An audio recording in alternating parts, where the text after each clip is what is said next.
everyone. I'm Mary Law here from CanChild, along with Rachel Tuplicki and Laura Turner, and we're going to talk about participation for children with disabilities.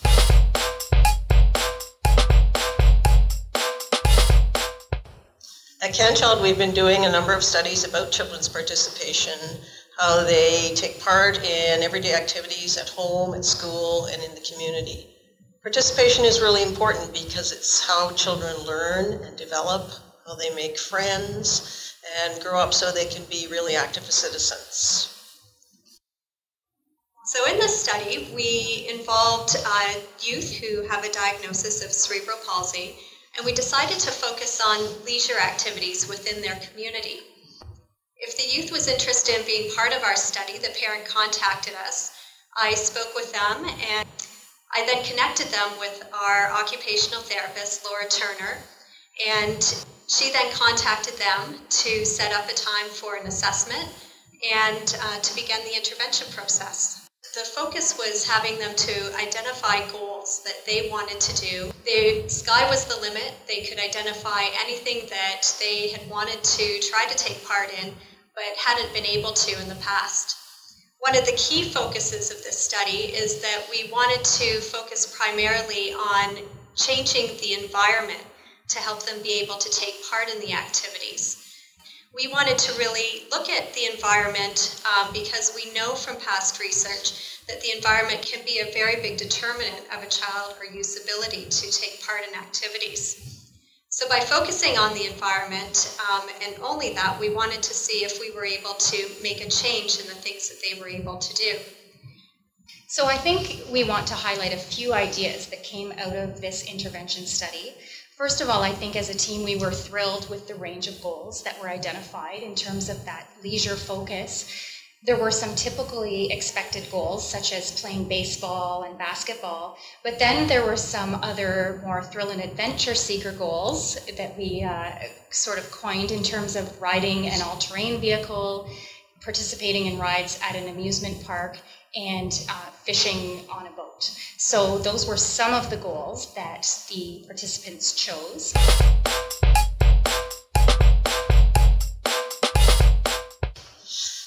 As Rachel said, the study was focused on changing environments. So part of the initial process of the study, after the adolescent identified the leisure activities in which they wanted to participate, was to really assess what parts of the environment in the community were helping the youth to participate and what parts were hindering. And these parts of the environment could be social in nature, people's attitudes, rules around participation in specific activities, or the types of supports that were available within the community. The therapy intervention then began by trying to change these environmental factors while we assess the child's participation continually throughout the study. Laura can now give some examples of what actually happened during the study. One of the examples was around a baseball game. So one of our participants chose to play baseball, and he was going to participate in a wheelchair. And I made the assumption that everyone else would be participating at whatever level they could, running around the bases, but he was insistent that everyone participate in a wheelchair. So that was an interesting twist on this goal, and he felt that that was important so that everyone would understand that it can be a little bit of a different experience to participate in a different way.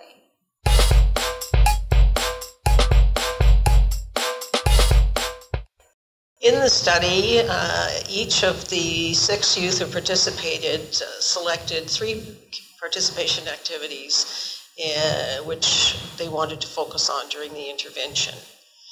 We collected information about their self-perception of their performance of these activities across the entire length of time of the study.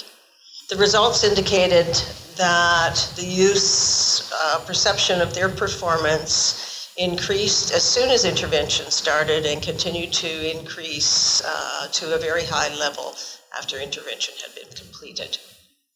We also found that once we started intervention, the youth learned about the intervention process, and that carried through to other activities. Laura can give you an example of that.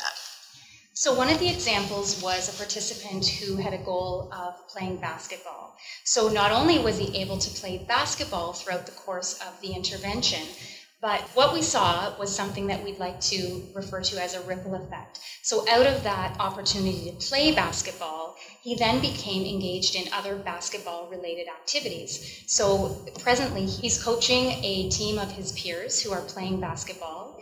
He's a scorekeeper, and he's also involved in fundraising activities related to basketball. So I think that highlights for us that we need to challenge our perceptions about participation and really meet young adults where they are in terms of their own ideas about how to participate in various activities. Not only was he able to actually play basketball, but that the role expanded into other basketball-related activities for him.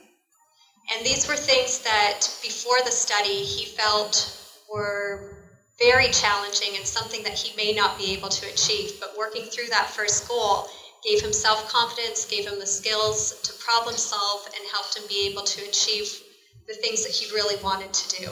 We think that's a really exciting impact that this type of approach and intervention can have on youth participation. I think one of the other ideas that would be worth exploring is sort of a reverse ripple effect. So now we have this effect rippling into other leisure activities, but how does it then impact school performance and self-care goals and other areas of a young adult's life? We think that that would be something very interesting to think about.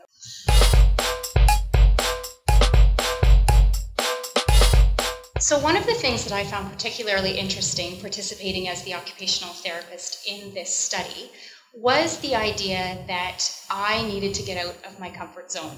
And what I mean by that was that some of the goals that the participants chose, I had a few red flags around safety issues for them. Riding on an all-terrain vehicle, as we know, poses some danger. But what I was able to do was to take my lead from families and from youth. So I think that it's important, as we're being client and family centered, to recognize the idea that there may be goals that are chosen that do create us to get out of our comfort zone. Another piece as well is just around not jumping too quickly to adapting or modifying something, thinking to ourselves that it then would be more successful. One example is around baseball, and the participant who was playing baseball was playing in his wheelchair, and so my mind immediately went to thinking, well, if we provided a tee for him to use, that would mean that he would be able to more successfully hit the ball, when in fact he thought that that was a terrible idea.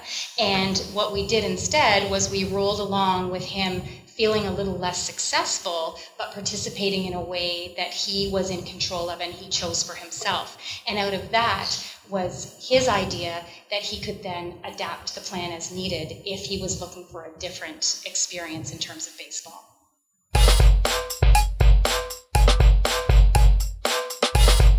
On the CanChild website, we've put together information about participation, which can be used by children, youth, and their families, as well as therapists working with children and youth.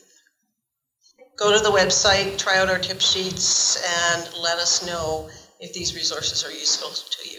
Thanks.